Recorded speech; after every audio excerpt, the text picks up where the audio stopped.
Hello అండి, welcome back to my channel daily cooking and tips.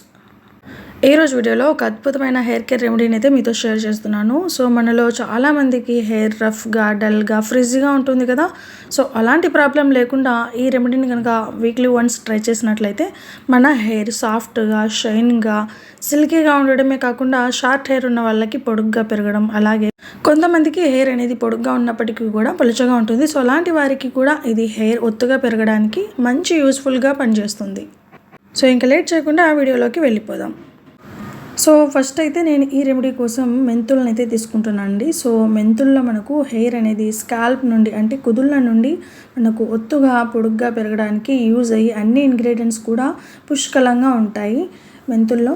So ముందుగా అయితే 2 tea స్పూన్ల వరకు మెంతులను అయితే ఒక బౌల్లోకి తీసుకున్నాను. తర్వాత ఇందులోకి కొన్ని నీళ్ళు అయితే వేసుకొని చక్కగా వాష్ చేసుకొని ఇంకొన్ని నీళ్లు పోసుకొని మనం ఒక ఫుల్ నైట్ మొత్తం కూడా వీటిని నానబెట్టుకోవాలి. సో మెంతుల్లో మనకు కెరోటిన్, కాల్షియం అనేవి ఎక్కువగా ఉంటాయండి. సో కెరోటిన్ అనేది మన హెయిర్ ఒత్తుగా పొడుగ్గా పెరగడానికి యూజ్ అవుతుంది కదా. సో ఆరోగ్యంగా హెయిర్ ఎదగడానికి కూడా మంచిగా యూజ్ అవుతుందన్నమాట. సో అందుకోసం అయితే మెంతుల్ని యూజ్ చేస్తున్నాను. ఇంకా తర్వాత మన నెక్స్ట్ ఇంగ్రీడియంట్ వచ్చేసి అవిసె గింజలు.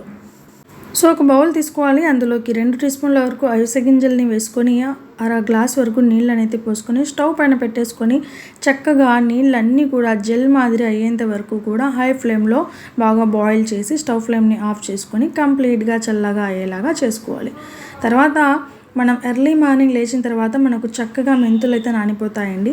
సో మెంతుల్లోని వాటర్తో సహా ఒక మిక్సీ జార్లోకి తీసుకొని మెంతుల్ని వేసుకోవాలి. తర్వాత ఇందులోకి ఒక మీడియం సైజ్ ఆనియన్ని తీసుకొని చిన్న చిన్న ముక్కల్లాగా కట్ చేసుకొని మెత్తని పేస్ట్ లాగా గ్రైండ్ చేసుకోవాలి. మనం ఇందులో ఉల్లిపాయలని ఎందుకు వాడుతున్నామంటే ఉల్లిపాయల్లో anti bacterial, anti fungal agent లక్షణాలు అనేవి ఎక్కువగా ఉంటాయండి. ఇవి స్కాల్ప్ పైన అత్యంత ప్రభావంగా పనిచేసి చుండ్రుని తగ్గించడమే కాకుండా ఇందులో ఉండే సల్ఫర్ వలన మన హెయిర్ పొడుగ్గా పెరగడానికి చాలా యూజ్ అవుతుందన్నమాట. సో అందుకోసం అయితే నేను ఇక్కడ ఉల్లిపాయని కూడా తీసుకుంటున్నాను. ఇప్పుడు ఈ పేస్ట్ని మనం ఒక క్లాత్లో వేసుకొని కింద ఒక బౌల్ ఉంచేసుకొని గట్టిగా ఇలా స్క్వీజ్ చేసినట్లయితే మనకు జెల్ అనేది కింద వచ్చేస్తుంది అనమాట. సో వీడియోలో అయితే క్లియర్గా చూపిస్తున్నాను చూడండి. ఈ విధంగా మనకు ఇలా థిక్ జెల్ అనేది రావాలన్నమాట. ఒకవేళ మీకు డైరెక్ట్గా ఇలా జెల్ తీసుకోకుండా డైరెక్ట్గా ఈ ప్యాక్ని హెయిర్కి అప్లై చేసుకుంటామంటే హ్యాపీగా మీరు మిక్సీ జార్లో గ్రైండ్ చేసుకోగానే తలకి అప్లై చేసుకోవచ్చు. బట్ ఇలా జెల్గా అయితే మనం హెయిర్ వాష్ చేసుకోవడానికి కూడా చాలా ఈజీగా అవుతుందన్నమాట. సో నేనైతే ఎప్పుడు కూడా ఇలాగే ఈ ప్యాక్ ట్రై చేసినప్పుడల్లా కూడా ఇలా స్క్వీజ్ చేసుకుంటూ ఇందులో వచ్చే జెల్ని మాత్రం వేరు చేసుకుంటాను. సో డైరెక్ట్గా అయితే హెయిర్కి అప్లై చేయను. తర్వాత ఇందులోకి మనం రెడీ చేసి పెట్టుకున్న చల్లార్చుకున్న అవిసె గింజల్లోని జెల్ని కూడా టీ కాఫీలో ఫిల్టర్ చేస్తాం కదా. సో అలాంటి ఫిల్టర్ సహాయంతో ఇలా స్ట్రైన్ చేసుకోవాలండి. సో ఇలా వడకట్టుకుంటే కింద అనేది మనకు జెల్ అనేది మనం ముందుగా వేరు చేసి పెట్టుకున్న అంటే స్క్వీజ్ చేసి పెట్టుకున్న మెంతి జెల్లోకి ఈ అవిసె గింజల నుంచి వచ్చిన జెల్ని కూడా వేసుకొని చక్కగా బాగా కలుపుకోవాలి. సో ఇది క్లియర్గా అయితే మిక్స్ అవ్వదు. సో చాలా టైం అయితే పట్టేస్తుంది. బట్ ట్రై చేయండి. కంప్లీట్గా ఇలా మనకు బాగా మిక్స్ అయిపోవాలన్నమాట. మనం ఇక్కడ అవిసె గింజల్ని ఎందుకు యూజ్ చేస్తున్నామంటే అవిసె గింజల్లో alpha linolenic acids and omega 3 fatty acids అనేవి ఉంటాయి. అండ్ ఇవి మన స్కాల్ప్లో మంటను తగ్గించి జుట్టు పెరుగుదలకు సహాయపడతాయి. అలాగే అవిసె గింజల్లో అధిక శాతం తేమ గుణం కలిగి ఉంటుంది కదా. సో దాని వలన మన హెయిర్ అనేది రఫ్గా, డ్రైగా, డల్గా ఉండకుండా తేమగా ఉంచేలాగా హెల్ప్ చేస్తుంది. అంటే మన హెయిర్ అనేది సిల్కీగా ఉంటుంది. అండ్ అలాగే ఇందులో ఉండే బీటా కెరోటిన్ వల్ల మన హెయిర్ కూడా ఒత్తుగా పొడుగ్గా పెరుగుతుందన్నమాట. సో ఈ అవిసె గింజల వలన మన హెయిర్ అనేది కుదుళ్ళ నుండి పెరగడానికి అంటే బేబీ హెయిర్ రావడానికి కూడా మంచిగా యూజ్ అవుతుంది.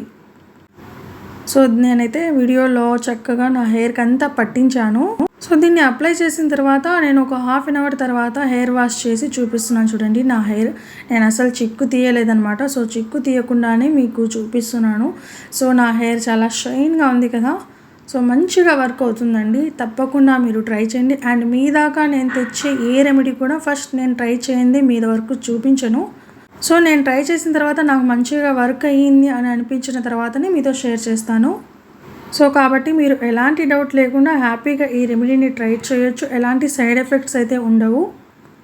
సో ఖచ్చితంగా మీరు కూడా వీక్లీ వన్స్ అయితే ఈ రెమెడీని ట్రై చేయండి. తప్పకుండా మీ హెయిర్ అనేది పెరగడం స్టార్ట్ అవుతుంది. మెయిన్గా హెయిర్ ఫాల్ అనేది ఆగిపోతుంది.